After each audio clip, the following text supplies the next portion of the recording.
daughter helps us to chronology our relationship. And we've had three projects together since then. So please welcome Dr. Harawa.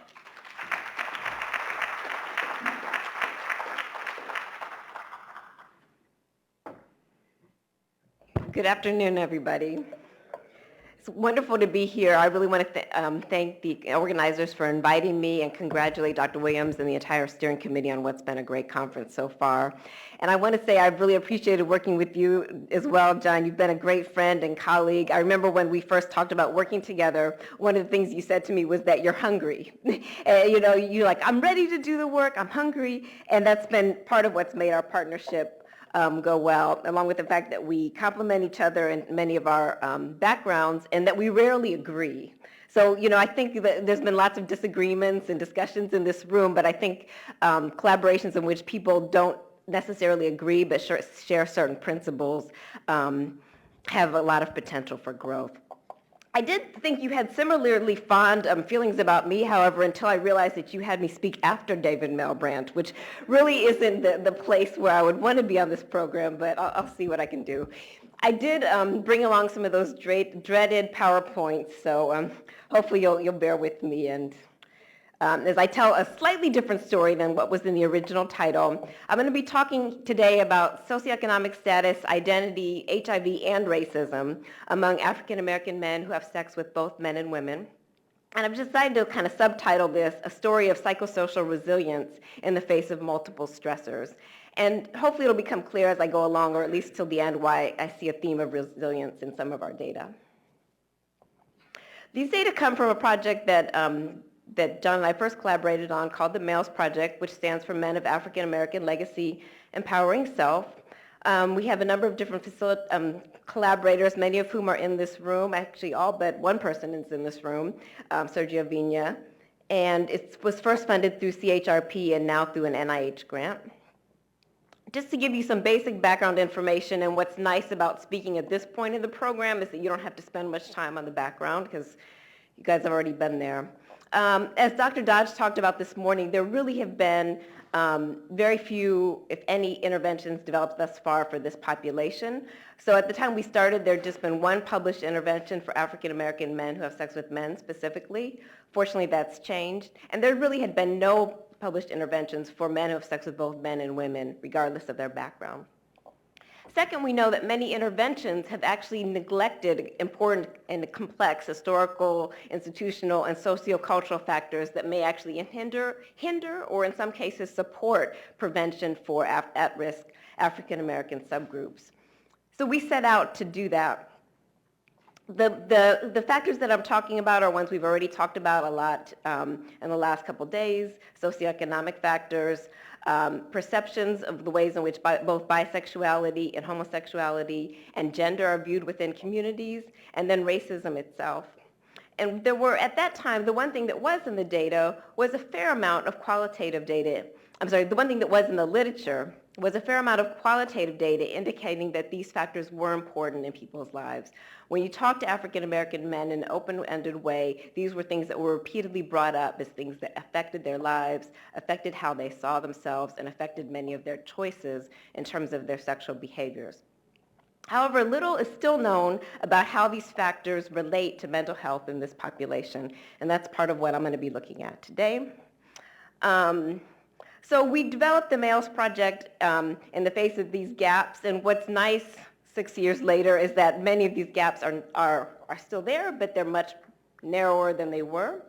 And it's basically a 6-session small group intervention aimed at decreasing unprotected sex and use of drugs or alcohol before or during sex. I do have a few postcards about it here if anybody's interested in learning more. But I'm going to be talking about baseline data from that study. And so I'm going to be focusing on the people who are eligible to come in and do the baseline interview. And to participate, they had to be at least 18, identify as men, identify as African American or Black, be sexually active with both a male and a female partner in the past 24 months. And it could be a female and a male to female transgender person. They had to have engaged in unprotected anal or vaginal sex in the past 3 months and not participated in any recent HIV intervention. So I'm going to be focusing on data from when we started the intervention portion of our study, which was in mid-2007 through today. Thus far, we've enrolled 422 people, or plus or minus a few, but I'm talking about the first 422. All the data come from these baseline surveys that we did at entry, and these were all done by via computer, audio computer-assisted self-interviews. Unfortunately, we did have the computer voice. I heard Dr. Wyatt talking yesterday. I think it would have been wonderful to do a human voice, but we had the computer voice in our case, or many people just read the questions and answered them that way.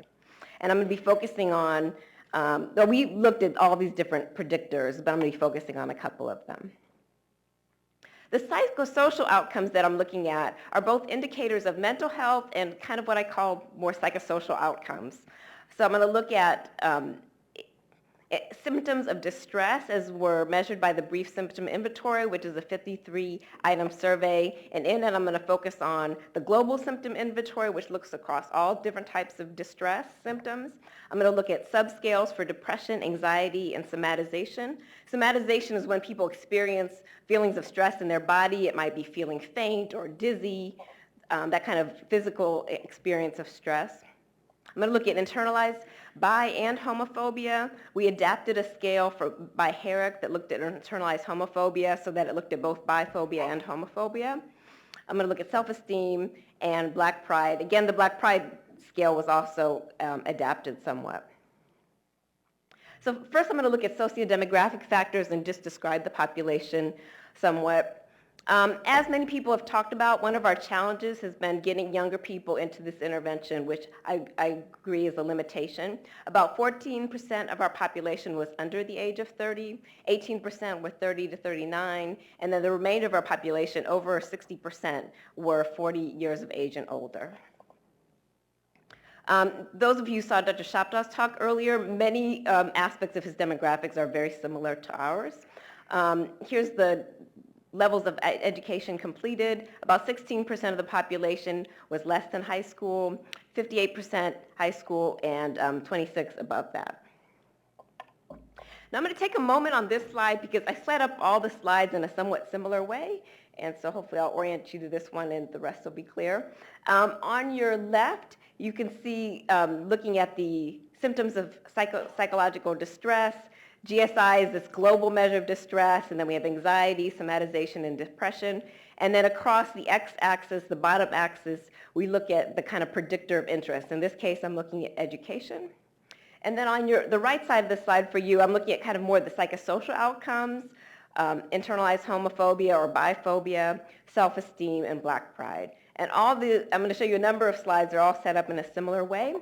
In this case, what I'm showing you in terms of the scores are mean scores on those scales that I talked about just a minute ago, and they're actually adjusted means. So I adjusted for differences that might be within the categories in terms of education, whether or not people had stable housing, their age category, and their HIV status. So we adjusted for possible confounding on those factors. Some of the things we found aren't surprising. We found that people who had higher levels of education actually experienced decreased psychological distress, and that people with higher levels of education had increased racial pride and self-esteem. We had a population that had a lot of challenges in terms of housing. 39% said that at some point in the prior 12 months, they did not have a regular place to live. And we did find, kind of not surprisingly, not having a regular place to live was associated with greater levels of distress. But it really didn't seem to make a difference in terms of people's levels of internalized homo or biphobia, their self-esteem, their Black pride, didn't differ based on their living situation. We looked at incarceration. Very much like Dr. Shabdaw's data, there was been a lot of incarceration in this population. These are the number of incarcerations in their lifetime. Only 24% had never been incarcerated in their life. And then we had 6% who said they'd been incarcerated 21 or more times in their lifetime. So we have this huge distribution, and you can see it there on the pie chart. Some of the associations, at least for me, however, with incarceration were somewhat surprising. We actually found that people with 0 incarcerations or 1 or 2 experienced somewhat more psychological distress than the people who had like between 3 and 20. They actually had the lowest levels of distress in the group. And then the people on that very high end actually had high distress overall. But again, when we looked at these psychosocial outcomes, Black pride, self-esteem, internalized homophobia, there wasn't much association observed at all with prior incarceration.